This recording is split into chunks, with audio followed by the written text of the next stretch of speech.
For this project you will need some fish tank tubing. This is black, it doesn't matter what colour it is, that's got no bearing on this at all. You'll need some pipe fittings. Now I've only got T fittings, so that's what I'm going to be using. And then this is a small fish tank. Basically you just need a container that is big enough for the items you wish to etch. Now I had this left over from another project, so this is what I'm using. You can use a lunchbox, Tupperware, it doesn't matter. All of these things are interchangeable, and once you see how it's built, you will just understand the premise and you can do exactly how you want to. I've decided to cut my piping in this arrangement. So I've got a T here and here and here. And I've put this one here facing down so that I can drill a hole in the bottom of this one and the T fitting will fit through it. Let me explain that in better terminology and move all this. Hang on.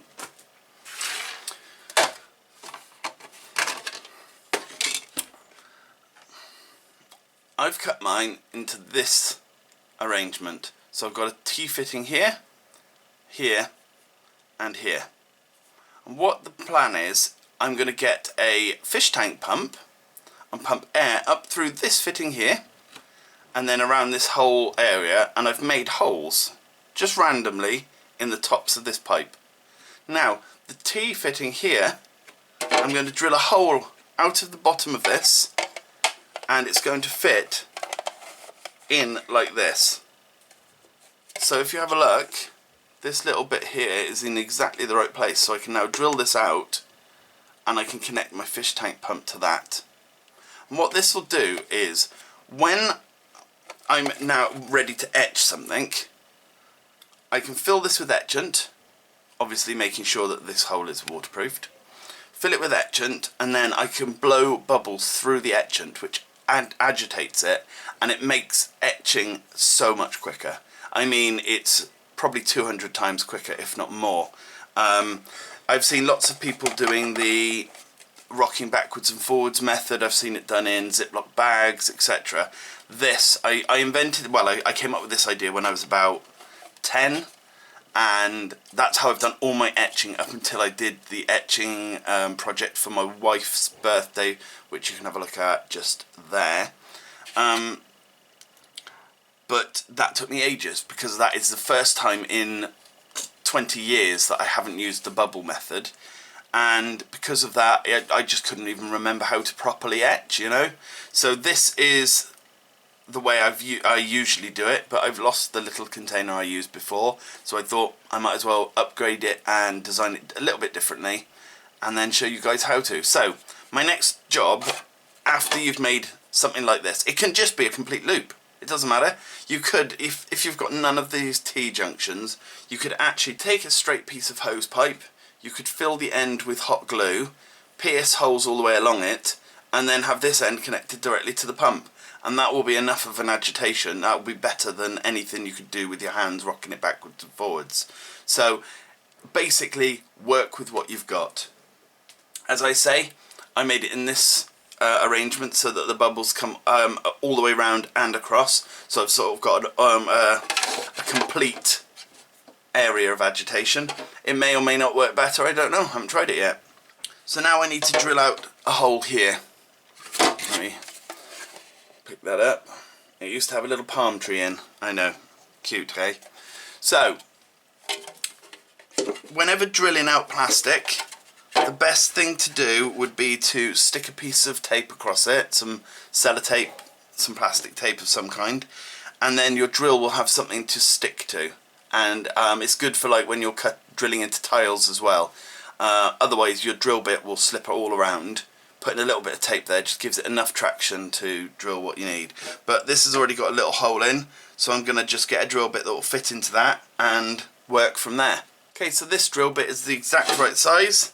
What I'm going to do is I'm placing the drill in the hole. Let me try and get that on camera.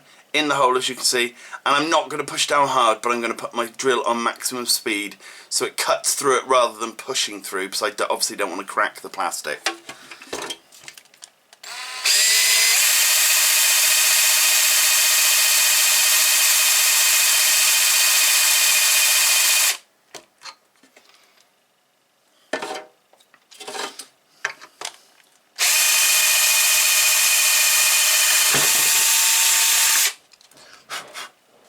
And there we go. Hang on. And there we go, we got a hole right through now. So let's see if that'll fit my little doer. Okay, it's not quite big enough, but that's absolutely fine because now I can make the hole bigger without, hopefully without cracking it. For this part, I'm going to just go up one more size, up one more size. I'm not going to just go straight to the next big one. I really don't want to break this because otherwise, this container is a perfect size. Only issue with this container is it's not an airtight waterproof lid. So obviously the etchant will evaporate from this. But I can actually just put something on the top and then the lid on top if possible. I'll figure something out, I always do.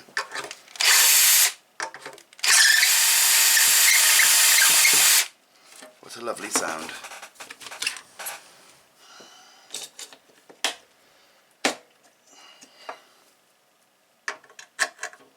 Okay, next size.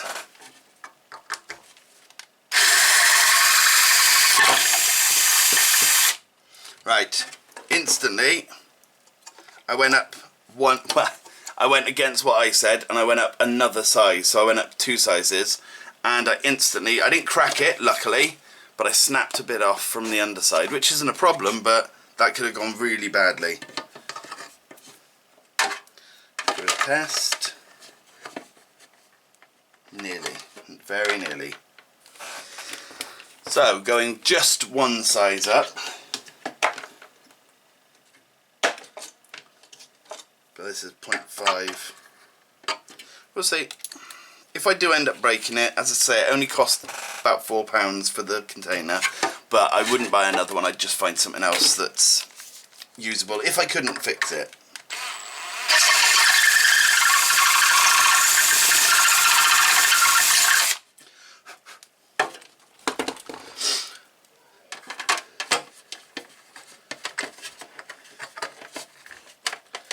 Okay, now that fits through.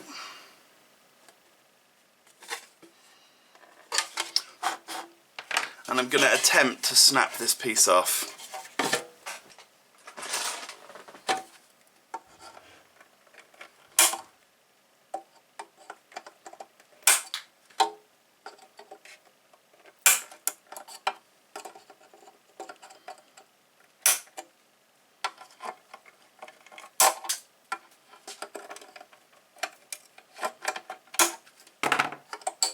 Okay, I've snapped most of that off. What I'm going to do now is I'm just going to smooth it off with a multi-tool, one I made. Okay, this is my homemade multi-tool. If you want to see how I made this, have a look in that corner. And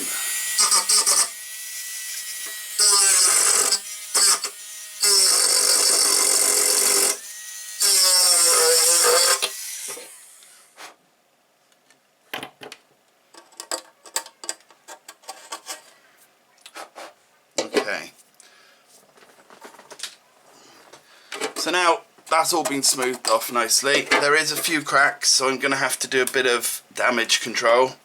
But I'm wondering, yeah. Now the hose pipe will fit up there under there, that's fine. So what I want to do next is plonk that in.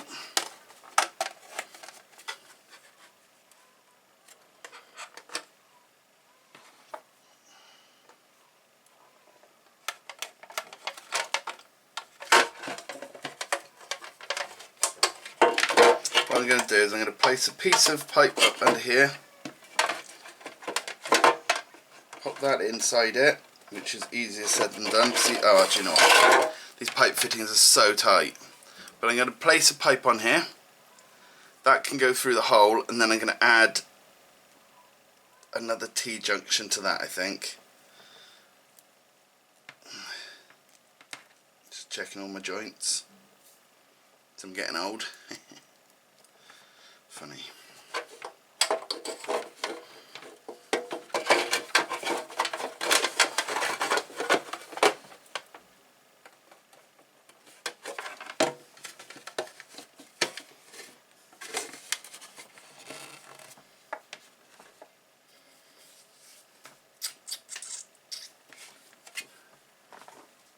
Now I'm going to cut this off down here, and in the meantime I did actually find a straight connector which will help me out, but what I was going to do was use one of the T connectors, and I was actually just going to cut this bit off and I was going to glue it so that it became an elbow joint, and I was going to be able to connect the hose pipe to that. But what I want to do,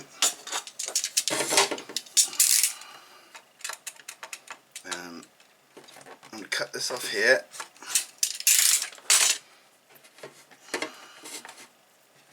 The reason I'm doing this is I want this to be able to sit on a bench out the way and not have any hose pipe flying around, you know, hose pipe being all over the place, because that'll just get in my way all the time. So there we go. There's my little connector. What I'm going to do now is I'm going to get my glue gun and I'm going to glue all around this entire area, hopefully making it waterproof. So I'll do that now.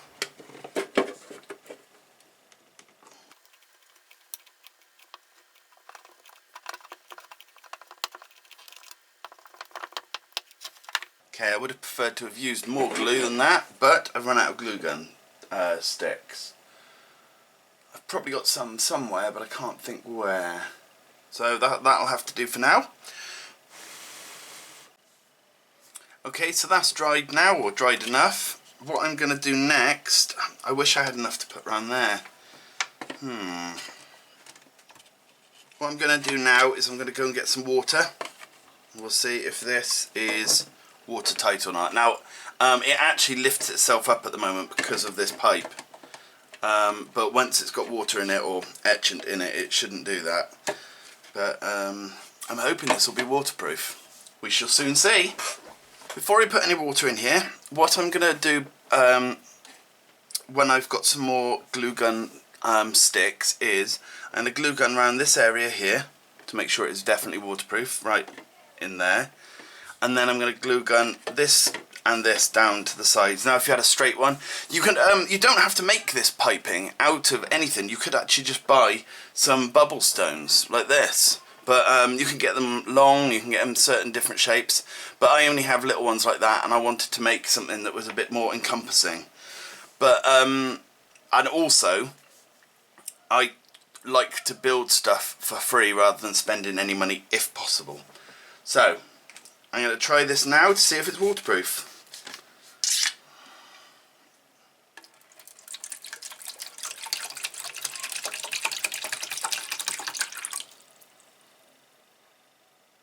A bubble just came up out of the hole, which is never good.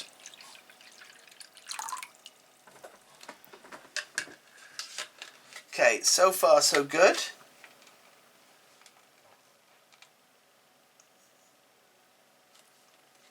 It doesn't look like there is a leak, but I'm going to lift it up now and have a look. Nope. Okay. Now I'm going to test it for the first time with a pump. Right, now I have a variable pump, and I've got a little dial here that allows me to change the power, the amount of bubbles produced, which is always very helpful.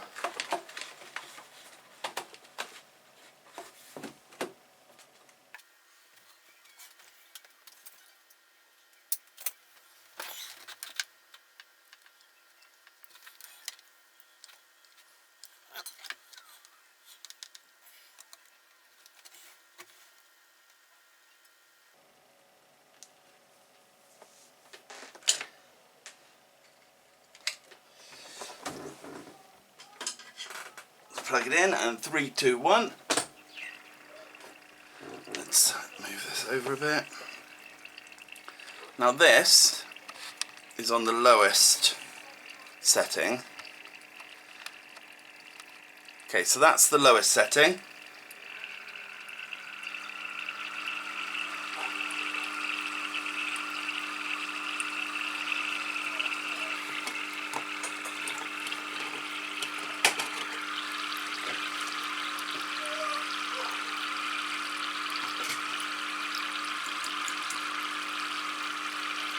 I'm just going to make that a little bit stronger.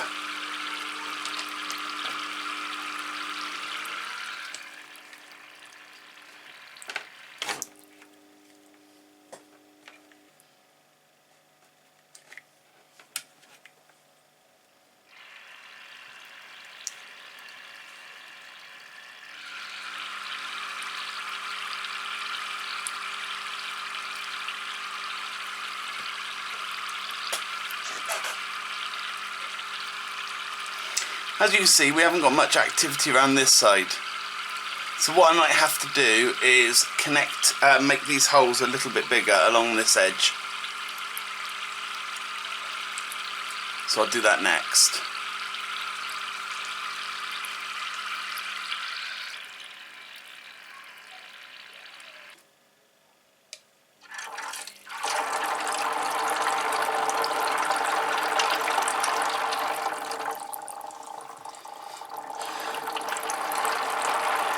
Okay, so there is more bubbles. I only did this outer edge.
Okay, so there it is, bubbling away nicely. All I needed to do was make the holes a little bit bigger.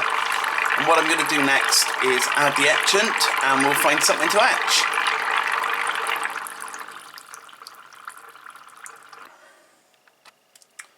One thing I forgot to mention, before moving it, I've got non-return valves, but they're terrible. They don't allow much air going one way. So because I'm able to disconnect and connect my thing, once I move it, the water will start to drip out of the end. So what I want to show you now is how to make a little cap to go on the top.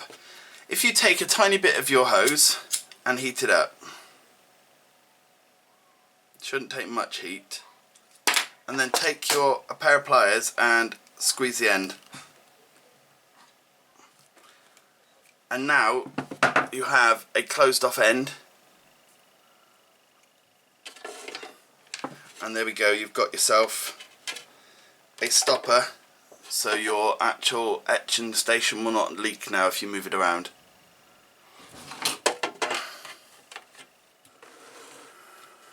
Okay, so now it's filled with etchant, and it's not going to be a very fair test because number one, it's not filled very high, it's only about 1 inch high, so that means in some places it's not even very far over the edge.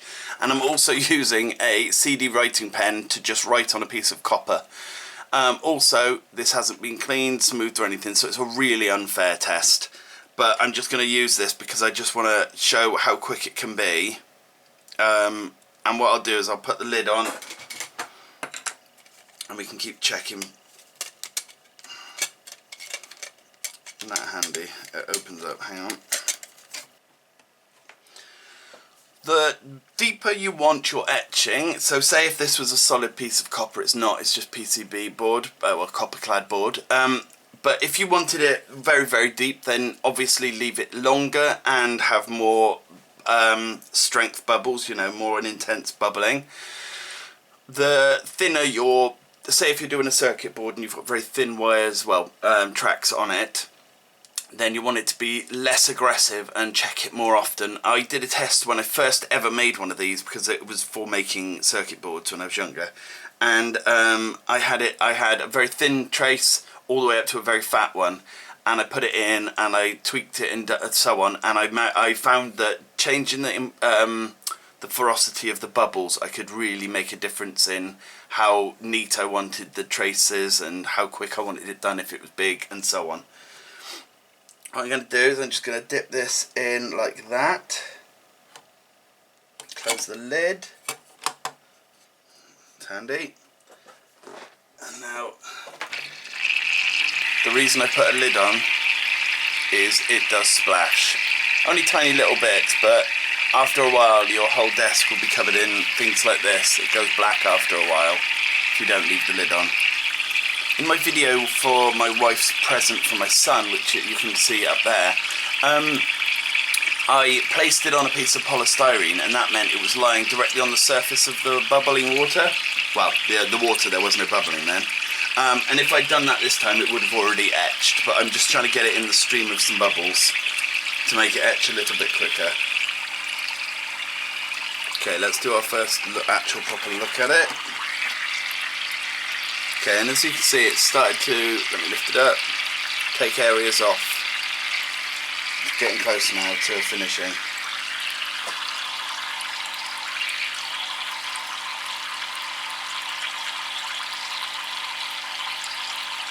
Right, I'm trying to hold it on the surface of the water where it should be, where it would take less time to etch then.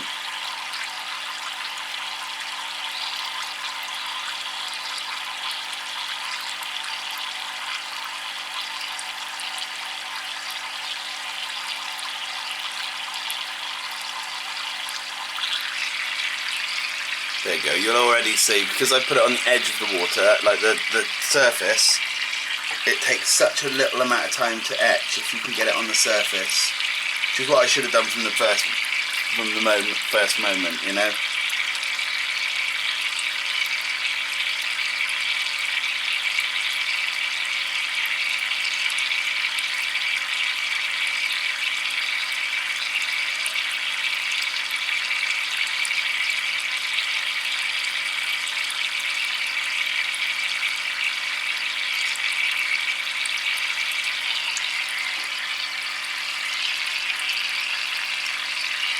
If I zoom you in, you should actually be able to see it etching.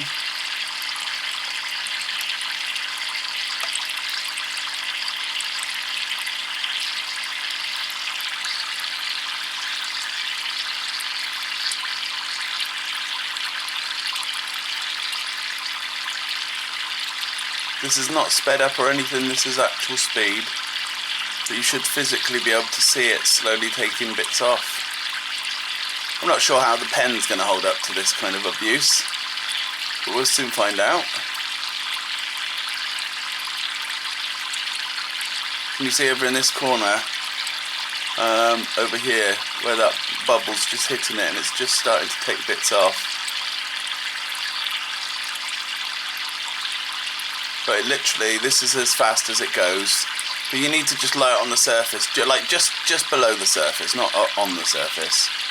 But I think it's going to be taking all of the etching off rather than just where the pen, wasn't. So I've got it on too high. But I'm just trying to show you how it works, not that it works, you know. Okay, again, this is going to be an actual time.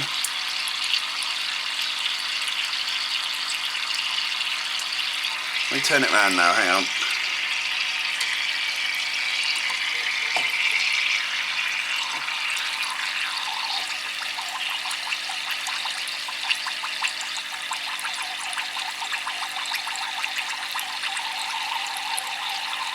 Sounds crazy, doesn't it? It sounds like something out of a horror movie. No, like out of a sci-fi movie. Let's see if I can move this.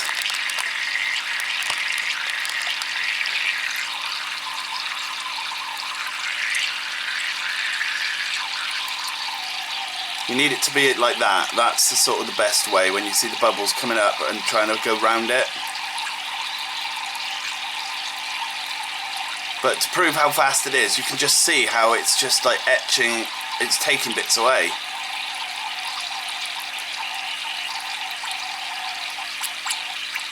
Oh. And that was too hard down, because if you see that the bubbles are trying to fight to get away, you want them to hit and break up into smaller pieces. But it literally is this fast. There's no computer, there's no camera trick photography here or anything. I'm not, you know, if my projects don't work and you've seen enough of them, you'll know that I never sort of cheat. I just show you, if I get it wrong, I get it wrong, you know. I'm going to get it out now. Now as you can see, where the mouth was, which was a thinner trace, it started to attack there as well. Where the eyes and the nose were, as I say, it was slowly starting. So when you're doing this, you don't want it to be on full blast the whole time. Well, it can be if it's really thick images, or if you're trying to cut through a actual, like say you're wanting to, say you're wanting to etch an old penny, or you know, a solid piece of copper, then you can keep it on full blast and do it. But one thing that's interesting is this was a stainless steel croc clip, and now let me shine some light on it. It's now copper. The copper's etched onto it. But I'll just rub off all this, and then you'll be able to see how well it did or didn't do. To get the actual pen off, all you need to do is get a bit of nail varnish remover, also known as acetone. Give it a bit of a rub.